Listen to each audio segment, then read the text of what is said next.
오늘은 출애굽기 옥하는 목사님 다락방 교재 27과죠. 모세의 불황과 하나님의 확답이라는 제목을 가지고 출애굽기 33장 15절부터 23절까지 말씀을 좀 살펴봤으면 좋겠습니다.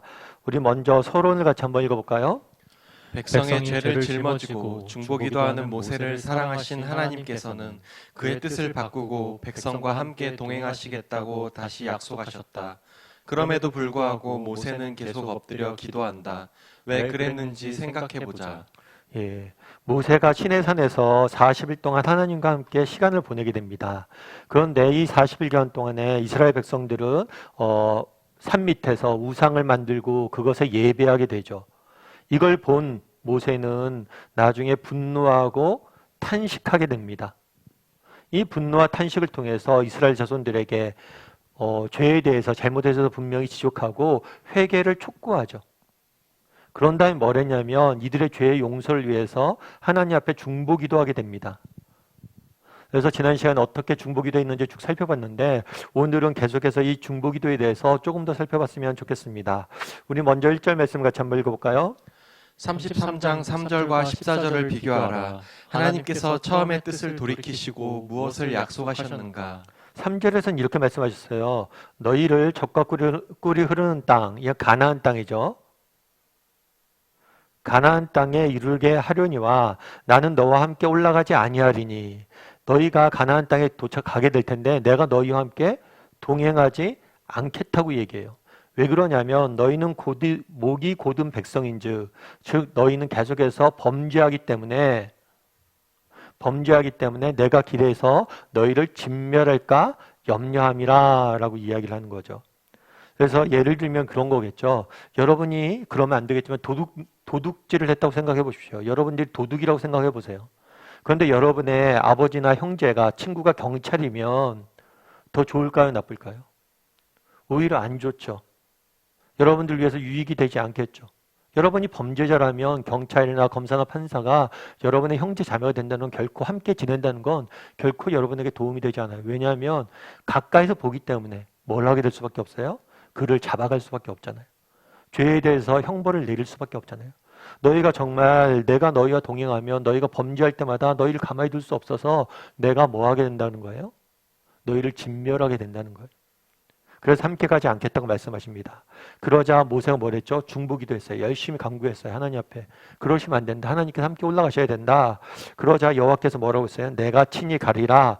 내가 너를 쉬게 하리라. 내가 너와 함께 갈 거라는 거죠. 그리고 내가 너를 쉬게 할 거라는 거는 이 문제로 인해서 더 이상 나에게 기도하지 말라는 거예요.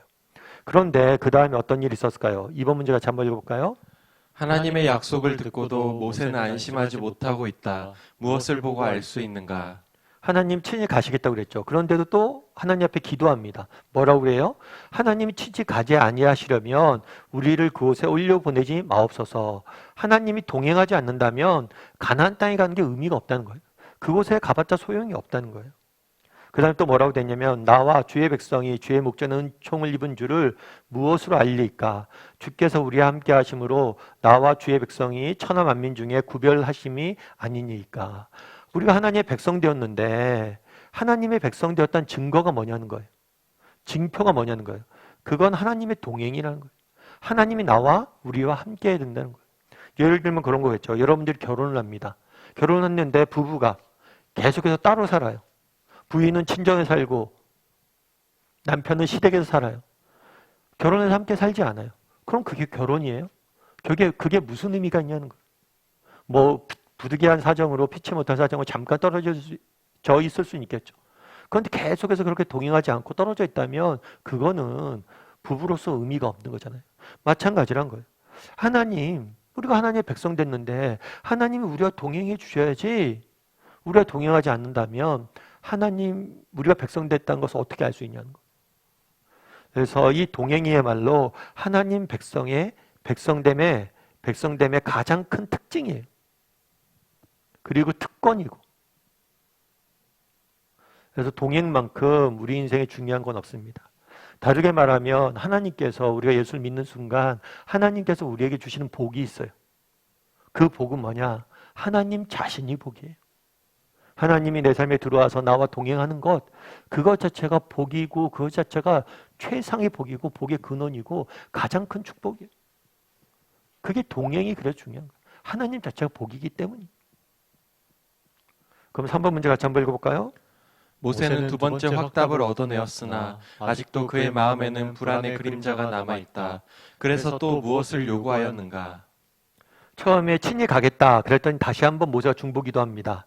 그러자 17절에 다시 한번 하나님 답하죠. 여호와께서 모세에게 이르시되 내가 말하는 이 일도 내가 하리라. 네가 말한 대로 내가 행하겠다는 거예요. 받아주겠다는 거죠. 그랬더니 모세가 또 뭐라고 그래요? 원하건대 주의 영광을 내게 보이소서. 하나님 함께 하겠다, 동행하겠다 약속하셨는데 왜 주의 영광을 보여달라고 그랬을까요? 이 주의 영광이란 뭘까요? 주의 영광이란 뭐냐면 하나님의 임재를 의미하는 거예요. 하나님이 임재할 때 나타나는 그 영광을 보고 싶다는 거예요. 다르게 말하면 그렇게 한 거죠. 예를 들어서 지금 뭐라고 하는 거예요? 하나님이 너와 동행하지 않겠다라고 얘기했어요. 그럼 우리가 동행해 주셔야 됩니다 라고 이야기를 했어요. 알았다, 동행하겠다. 이 동행했다는, 하나님 우리에게 동행한다는 증거를 보기 원한다는 거예요. 증거를. 하나님이 그러면 우리가 동행하신다면 이곳에 임재에 계시면 보여달라는 거예요. 하나님이 임재에 계셔서 우리와 함께 하신다는 것을 증거로 보여달라는 거예요. 그럼 우리가 여기서 두 가지 생각을 할 수가 있겠죠. 어떤 생각이냐면 모세가 믿음이 없나? 아니 계속해서 하나님이 동행하신다고 그러고 친히 가신다고 그래서 계속해서 기도하는 이유는 뭐야? 또 하나님 친히 가신다고 그랬는데 또 영광을 보여달라는 건 뭐야? 믿음이 없어서 그런 건가? 이렇게 생각할 수가 있어요. 그런데 믿음이 없어서 그런 건 아니에요. 그건 뭐 때문에 그럴까요? 그만큼 뭘 하고 싶은 거예요? 그만큼 중요하기 때문이에요. 그만큼 중요하기 때문에 완전한 확답을 얻기를 원하는 거예요. 정말 중요한 거. 그렇죠. 예를 들어 저 자녀들도 그렇잖아요. 아빠 뭐 사줘? 응, 알아서 사줄게. 그럼 알았어 하고 이렇게 갈 때가 있죠. 왜냐하면 그건 별로 중요한 문제가 아닐 경우에 그런 경우들이 많아요. 근데 정말 꼭 갖고 싶고 정말 필요한 거예요. 그럼 몇 번이고 묻죠. 아빠 진짜 사줄 거야? 알았다니까. 그래서 사줄 거지? 알았어. 어떻게 안 사주면 어떻게 나중에. 에이 걱정하지 마. 아빠 이거 사줄게. 이렇게 이야기하잖아요. 그만큼 뭐예요? 중요하기 때문에 확답을 얻으려는, 그만큼 동행이 중요하다는 거예요. 4번 문제 같이 한번 읽어볼까요? 모세의 요구에 대한 하나님의 대답은 무엇인가? 하나님께서 뭐라고 이야기했냐면 모세가 뭘 구했어요? 영광을 구했어요. 주의 영광을 보길 원한다고 그랬어요. 그렇자 어떻게 답했을까요? 19절부터 23절은 이렇게 됐어요. 여호와께서 이르시되 내가 내 모든 선한 것을 내 앞에 지나가게 하고 하나님께서 임재하시겠다는 거예요. 근데 지나가다, 이렇게 하나님께 지나가다 이런 표현은 임재를 상징하는 거예요. 하나님 앞에서 모세 앞에 임재하시겠다는 거예요. 임재하시고 뭘 하겠다고 그랬어요? 여호와의 이름을 내 앞에서 선포하겠다. 하나님의 이름을 선포하겠다고 이야기해요. 그럼 왜 또 하나님의 이름을 선포했을까요? 앞서 늘 얘기하지만 이 이름은 단순히 호칭의 문제는 아니에요. 예를 들면 그런 거예요. 여러분 우리가 낯선 사람을 만나죠. 낯선 사람 만나며 대화하다가 이 사람과 가끔 그런 얘기하죠. 우리 통성명이나 하죠. 통성명을 한다는 건 뭐예요? 내가 이 사람에게 나의 이름을 알려준다는 건 뭐냐면 이 사람과 내가 관계가 깊어졌다는 거예요. 그래서 하나님의 이름을 모세가 나중에 하나님의 이름을 알려달라고 했을 때 모세에게 하나님의 이름을 알려줬거든요. 알려주고 또 지금은 그 이름을 선포하겠다는 거예요. 다시 말하면 이거는 관계를 회복하시겠다는 거예요. 이름을 선포하시겠다는 것은 너희가 다시 나를 여호와로 불러도 된다는 거예요. 너희와 내 관계가 죄로 인해서 무너졌던 관계가 다시 회복하게 될 것이라는 거예요. 그것의 상징으로서 이름을 선포하는 거예요. 그래서 모세가 뭘 그래서 주의 영광을 보길 원한다라고 했을 때 주의 영광을 보여주겠다고 확답을 하신 거죠. 그런데 또 뭐라고 그러냐면 20절에 보면 내가 내 얼굴을 보지는 못하리니 나를 보고 살 자가 없느니라. 정말 하나님을 대면하지 못한다는 거예요. 왜냐하면 모세 역시 죄인이잖아요. 죄인인 인간이 영광스러운 하나님의 모습을, 참모습을 그대로 볼 수가 없어요. 그러면 마치 어둠이 빛 앞에 가면 사라지는 것처럼 우리는 소멸될 수밖에 없어요. 정말 종종 말씀드리지만 정말 저희가 3, 4일이라도 어두운 동굴 안에 있다가 햇볕을 바라보면 어떻게 됩니까? 눈이 멀죠. 그런 것처럼 죄인인 인간이 하나님 앞에 설 수가 없어요. 그래서 얼굴을 보지 못할 것이다. 그래서 너는 내 뭐만 할 거라고요? 등만 볼 것이다. 모세가 자신의 얼굴을 보고 죽게 될까 봐 등만 보여주는, 하나님이 지나가시는 등만 보여주겠다라고 약속을 하신 거죠. 그럼 5번 문제 같이 한번 읽어볼까요? 모세의 요구를 하나님께서 들어주시면서 모세를 아끼고 사랑하시는 일면을 엿볼 수 있다. 왜 그런가? 왜 그렇죠? 첫 번째로 하나님의 모습을, 임재를, 모습을 경험한다는 것은 결코 아무에게나 주어진 특권이 아니에요. 모세에게만 주어진 특권이죠. 시내산 위에 처음에 10계명을 받을 때 시내산 위에 누가 올라갔어요? 모세만 올라갔어요. 이스라엘 백성들 밑에서 기다렸어요. 그 지역을 침범하면 안 됐어요. 그래서 하나님의 임재를 경험한다는 것, 하나님의 이름을 안다는 것, 하나님과 만난다는 것은 아무나 할 수 없는 거예요. 그만큼 하나님과 특별한 관계임을 우리는 보여주는 거죠. 그래서 하나님을 대면하는 놀라운 특권을 모세는 누린 거죠. 뿐만 아니라 하나님께서 모세를 위해서 세밀하게 이 만남 자체를 간섭하는 모습들을 보게 되죠. 모세가 얼굴을 보면 죽을까 봐 등만 보여주시고 하나하나 세밀하게 모세에게 어떻게 해야 된다고 일르는 모습들을 보게 됩니다. 그런 면에서 모세를 굉장히 아끼고 사랑하는 모습도 우리는 보게 되는 거죠. 6번 문제 같이 한번 읽어볼까요? 34장 9절을 보라. 모세는 또다시 같은 기도를 드린다. 몇 번이고 반복해서 하나님의 동행을 간청하는 그를 통해 무엇을 배울 수 있는가? 네, 오늘 본문 33장에서만 2번 구했어요. 그리고 영광을 보여달라고 한 번 증거를 보여달라고 그랬어요. 그런 다음에 34장 9절에서는 또 이야기해요. 내가 주께 은총을 입었거든 원하건대 주는 우리와 동행하소서. 동행하소서. 또 한 번 더 강조해요. 앞서 얘기했던 것이 이것은 믿음이 없어서 그런 게 아니에요. 그만큼 뭐예요? 중요하기 때문에. 중요하기 때문에 뭐라는 거예요? 간구하고 간청하는 것. 여러분들은 그럼 어떠세요? 여러분들은 정말 이것이 이렇게 중요하다는 사실을 여러분 인정하세요? 느끼고 있어요? 7번 문제 같이 한번 볼까요? 당신은 모세처럼 하나님과 동행하는 생활이 그처럼 중요하다고 생각하는가? 여러분 어떠세요? 하나님과 동행하는 생활이 그처럼 중요하다고 생각을 하세요? 정말 하나님과 함께 가는 것이 그렇게 중요해요? 왜 하나님과 동행하는 것이 중요해요? 앞서 얘기했던 것처럼 하나님이 우리에게 복 주시길 원하세요. 그런데 하나님이 우리에게 주시는 가장 큰 복은 뭐냐면 하나님 자신이에요. 하나님이 우리와 함께 뭐 하는 거예요? 거하시고 우리와 함께 머무시고 우리와 함께 동행하는 거예요. 그것만큼 정말 하나님이 주시는 큰 복이 없다는 거예요. 그럼 여러분 그걸 아세요? 하나님이 주시는 복이 얼마나 큰 것인지, 그 복만한 거에 없다는 것을 인정하세요?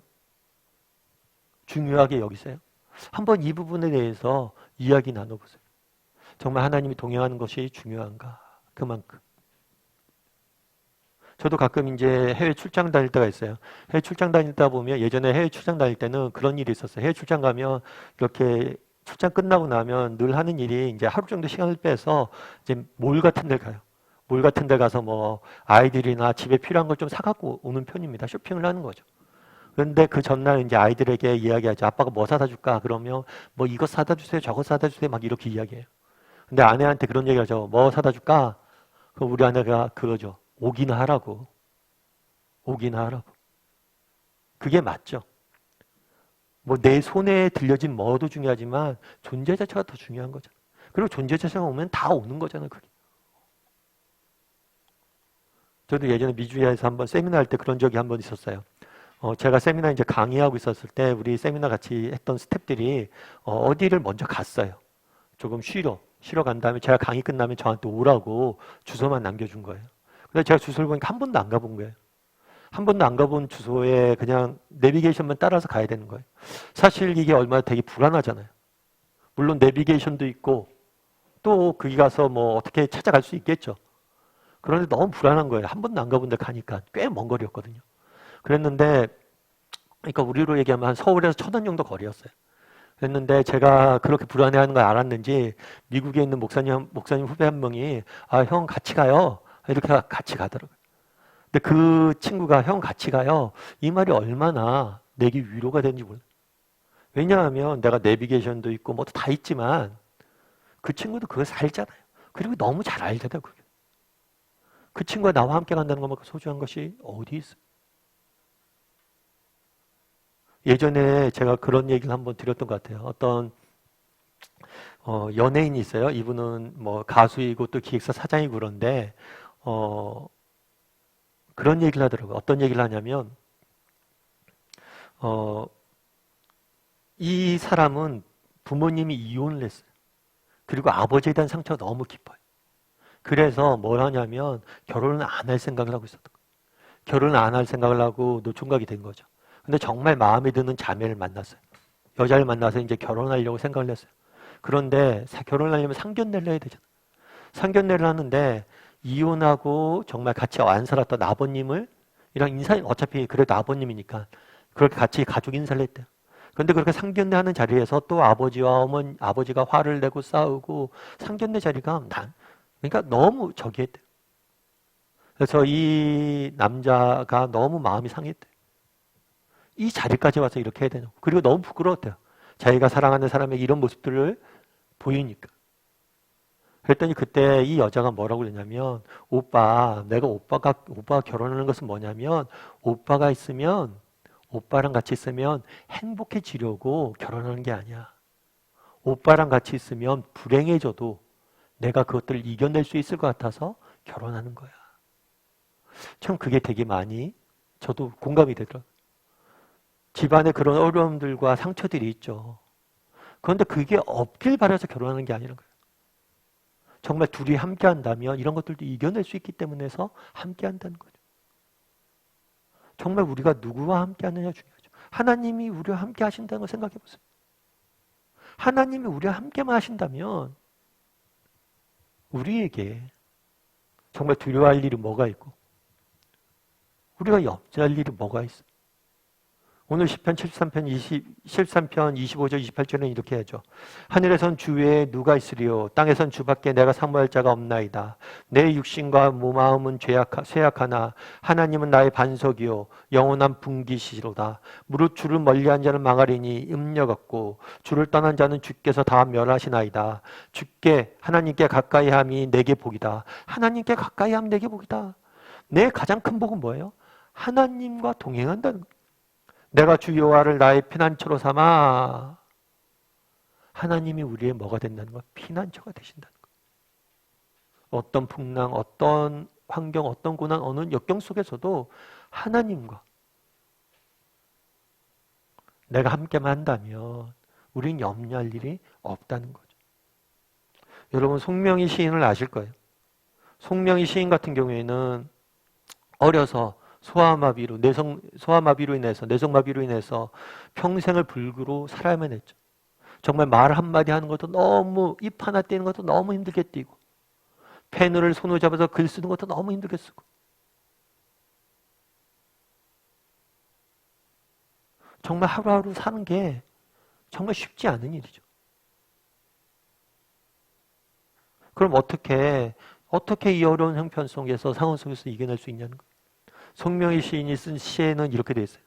어두운 가운데 살아도 내가 어둡지 아니하네. 어두운 가운데 살아도 내가 어둡지 아니한 것은 내 마음에 빛이 있음이라. 내 마음에 빛된 예수 그리스도 그가 내 안에 계심이라. 괴로운 가운데서나 내가 가운데 있으나 내가 괴롭지 아니하네. 괴로운 가운데 있으나 내가 괴롭지 아니한 것은 내 마음에 기쁨이 있음이라.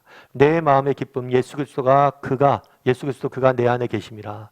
사망의 그늘이 있으나 내가 숨기지 아니하네. 사망의 그늘이 있으나 내가 숨기지 아니한 것은 내 마음의 생명이 있음이라. 내 마음의 생명 예수 그리스도가 내 안에 계심이라.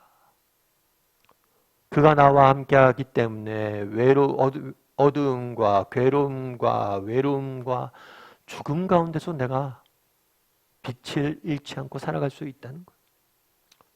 여러분 한번 나눠보세요. 여러분들 정말 이렇게 동행을 중요시 여기는지, 그리고 또 정말 예수님이 동행한다는 이 사실을 깨닫고 이런 송명의 시인이 고백했던 그런 고백을 했던 적이 있는지. 정말 괴로움과 어려움과 정말 외로움 가운데 있었는데 하나님이 나와 함께 하시는구나. 그걸 느끼는 순간 그 모든 것들을 이겨냈던 경험이 있는지 한번 이야기를 나눠보세요. 정말 예수를 믿는다면 이런 경험이 있어야 돼요. 8번 문제 같이 한번 읽어볼까요? 하나님이 당신과 함께 하신다는 확신이 흔들릴 때가 있다면 어떤 경우에 그러한지 말해보라. 그리고 그러한 불안을 어떻게 해결하는가? 네. 우리 어떤 경우에 그래요? 어떤 경우에 동행에 대해서 확신이 흔들려요? 여러 가지 경우가 있을 수 있죠. 한번 쭉 이야기를 나눠보세요. 그런데 무엇보다도 죄에 문제가 있을 수 있어요. 오늘 이스라엘 백성도 마찬가지죠. 계속해서 배우지만 우리가 잘못을 하고 죄를 지으면 결국 뭐가 돼요? 하나님과의 관계가 거리감을 느낄 수밖에 없어요. 그래서 지난 시간에 배웠던 것처럼 우리 안에 이런 죄와 잘못이 있으면 어떻게 한다고 그랬어요?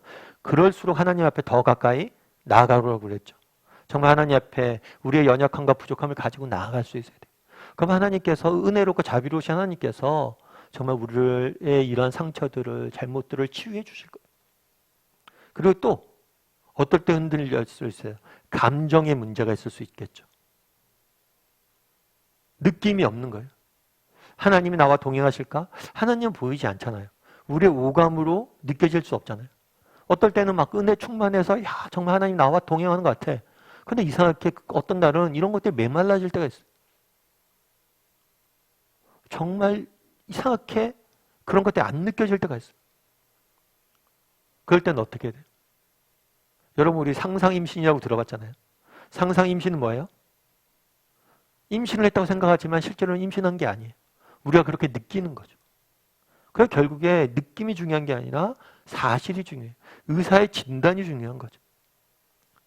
그러면 우리의 느낌은 이렇게 다를 수 있지만 성경은 뭐라고 그래요? 성경은 뭐라고 진단해요? 내가 세상 끝날까지 너희와 함께 있을 것이다. 우리와 함께 하시다고 약속했잖아요. 우리의 느낌이 없을 때도 뭘 해야 돼요? 하나님의 약속을 붙잡고 사실을 붙잡고 정말 계속해서 믿음의 길을 걸어가야 돼요. 또 한 가지는 노력을 해야 돼요. 모세는 계속해서 지금 기도하잖아요. 필요하면 영광도 보여달라고 그러잖아요. 우리도 마찬가지예요. 동행하기 위해서는 확신이 흔들 때는 계속해서 동행하려고 노력해야 돼요. 말씀 보고 기도하고 다락방에 나가려고 예배 드리려고 끊임없이 노력해야 돼요. 더 노력해야 돼요. 은혜가 메마를수록 더 노력을 해야 돼요. 그랬을 때 우리는 은혜를 맛볼 수 있는 거예요. 그래서 한번 이런 불안들을 어떻게 해결했는지 좀 이야기를 좀 나눠보면 좋을 것 같아요. 어떤 경우에 이런 경험들이 있고 어떻게 해결했는지. 우리 9번 문제 같이 한번 읽어볼까요? 19절에 은혜 줄 자에게 은혜 주고라는 말씀에서 하나님의 어떤 점을 엿볼 수 있는가? 그러니까 19절에 은혜 줄 자에게 은혜를 주고 긍휼히 여길 자에게 내가 긍휼을 여기겠다 이런 말씀이 있어요. 은혜를 줄 자에게 은혜를 주고 긍휼히 여길 자에게 긍휼을 주겠다. 그래서 로마서 9장 15절부터 18절에 이렇게 돼 있어요. 모세에게 이르시되 내가 긍휼히 여길 자를 긍휼히 여기고 불쌍히 여길 자를 불쌍히 여기니라 하였으니 로마서에서 바울이 오늘 본문에 등장하는 하나님의 말씀을 님의 말씀을 인용하는 거예요. 인용해 설명하는 거예요. 그런즉 원하는 자로 말미암도 아니요 다른 박질하는 자로 말미암도 아니요 그러니까 원하는 자도 아니고 다른 박질하는 자도 아니다. 다르게 얘기하면 하나님께서 우리에게 은혜를 베푸세요. 그런데 우리가 어떤 능력이나 자격이 있어서 은혜를 받는 게 아니라는 거예요. 그날도 마찬가지죠. 모세도 구해요. 하나님 우리에게 은혜를 베풀어 달라고. 우리가 범죄했습니다. 우리가 자격이 없습니다. 그런데 그저 하나님의 은혜를 구하오니 우리를 용서해 달라고. 오직 뭐라고요? 긍휼히 여기시는 하나님으로 말미암았다. 이렇게 이야기하는 거예요. 그래서 그날에 정말 모세가 기도했던 지난 시간에 배웠지만 우리가 기도하고 하나님 앞에 동행을 구하고 정말 하나님 앞에 보좌 앞에 나갈 수 있는 임재를 구할 수 있는 가장 근거는 뭐예요? 은혜예요. 은혜. 그냥 하나님의 자비예요. 자비. 우리가 자격이 없지만 부족하지만 은혜를 구하면 하나님께서 그 은혜를 구하는 마음들을 보시고 뭐 하는 거예요? 우리에게 은혜를 베푸시는 거예요. 그래서 우리도 모세처럼 앞서 이야기했잖아요. 내가 뭐 이렇게 하나님 나와 함께 하시나? 이런 확신들이 흔들릴 때도 있고 정말 하나님께서 이런 것들이 너무나 흔들릴 때도 있을 때 그때 뭘 해야 되는 거예요? 하나님 앞에 나아가 기도해야 되는 거예요. 정말 은혜를 구해야 되는 거예요. 그 은혜를 베푸셨다는 거예요. 그래서 우리의 능력이나 자격으로 하나님의 백성 되는 게 아니고 하나님 우리에 동행하는 게 아니에요. 그냥 은혜고 자비라는 거예요. 10번 문제 같이 한번 읽어볼까요? 모세가 하나님의 특별한 은혜를 입었다면 우리는 그에 비해 어떠한가? 앞서 얘기했죠. 모세가 하나님의 특별한 은혜를 입었다면 이스라엘 백성 중에서 모세만 시내산에 올라서 하나님의 영광을, 하나님의 임재를 체험했죠. 다만 모세는 뭘 했어요? 하나님의 얼굴을 못 보고 등만 보았어요. 그럼 우리는 어떨까요? 모세가 누렸던 이런 특별한 은혜를 우리도 누리고 있을까요? 안 누리고 있을까요? 우리도 누리고 있어요. 어떻게 누리고 있냐? 아니, 더 크게 누리고 있어요. 디모데 전서 1장 14절에는 이렇게 됐어요. 우리 주의 은혜가 그리스도 예수 안에 있는 믿음과 사랑과 함께 넘치도록 풍성하니. 우리 안에 있는 믿음으로 인해서 은혜가 넘치도록 풍성히 임했다는 거예요. 어떤 믿음이에요? 예수 그리스도에 대한 믿음. 정말 예수님께서 우리를 위해서 십자가에 죽으시고 우리의 죄값을 사하셨다는 그 믿음으로 인해서 은혜가 넘치도록 풍성히 임한다고 이야기해요. 로마서에서 뭐라고 그래요? 예수 그리스도 안에 있는 속량. 속량은 이게 어떤 뜻이냐면 대가를 지불하고 몸값을 지불하고 사오다 이런 의미예요. 값을 지불하고 사오다. 우리의 몸값을 예수 그리스도께서 지불하시고 죄와 사망의 울타리에 있던 우리를 구원해 내셨다는 거예요. 속량으로 말미암아 하나님의 은혜로 값없이 의롭다 하심을 얻었으니 예수 그리스도께서 대가를 지불해서 우리가 의인이 되었다는 거예요. 따라서 의인이 되었기 때문에 의인의 옷을 벗기 때문에 지난 시간에 배웠던 것처럼 우리는 언제든지 뭐예요? 하나님 앞에 나가서 하나님 앞에 나아갈 수 있어요. 하나님의 보좌 앞에 언제든지 나아갈 수 있어요. 이것이 얼마나 특권인지 아냐는 거예요. 모세는 등밖에 못 봤지만 우리는 예수 그리스도의 공로를 힘입어 언제든지 하나님 앞에 나아가 하나님을 대면하고 하나님이 주시는 은혜를 받을 수 있는 특권이 우리에게 있다는 거예요. 그래서 우리가 나아가기만 하면 하나님이 주시는 특권이 있다는 거죠. 여러분들 어떠세요? 이런 하나님이 주시는 특별한 은혜를 여러분 경험한 적 있으세요? 특별한 은혜를 맛본 적 있으세요? 예전에 어떤 목사님의 이야기를 읽은 적 있어요. 이 목사님 중국에 있는 목사님이세요. 중국에 있는 목사님인데 중국에서 원래 부유한 집안에 태어났어요. 그래서 외국 가서 공부도 굉장히 많이 했죠. 그런데 외국에서 공부하다가 예수님을 만나게 됐어요. 예수님을 믿게 됐어요. 그래서 목사가 됐어요. 그런 다음에 다시 중국에 돌아갔습니다. 그런데 그 당시 중국은 지금도 그렇지만 중국에서 목사가 된다는 것, 예수를 믿는다는 것은 모든 것을 포기하는 거예요. 모든 행복을 내려놓는 거예요.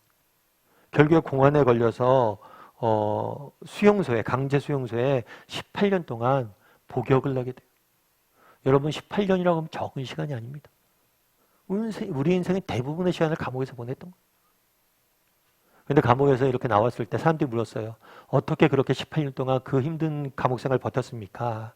그랬더니 이분이 그런 이야기를 하는 거예요. 어떤 이야기를 하냐면 감옥에 수용소에 있잖아요. 수용소에 있고 공산당원들이 자기를 굉장히 싫어했대요. 왜냐하면 예수를 믿으라고 자꾸만 저기 하니까. 싫어해서 어려운 일만 계속 시키는 거예요. 강제노동소에서.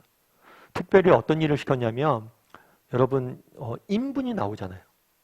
먹으면 이제 배설을 해야 되니까 인분이 나오면 인분을 치우는 일을 시킨 거예요. 사실 인분 치우는 게 쉽지 않잖아요. 얼마나 더러워요. 얼마나 냄새나요. 그런데 그러니까 너무 아무도 하기 싫어하는 일들 시킨 거죠. 그런데 재밌는 건 뭐냐면 목사님이 이렇게 보니까 인분하는 데가 치우는 데가 너무 냄새 그러고 그러니까 자기를 감시하는 사람들도 자기 혼자 치우라고 하고 저 멀리 떨어져 있다. 근처에 오지 않는다는 거예요. 그러니까 그 목사님 보시기에 이곳이 너무 좋은 거예요.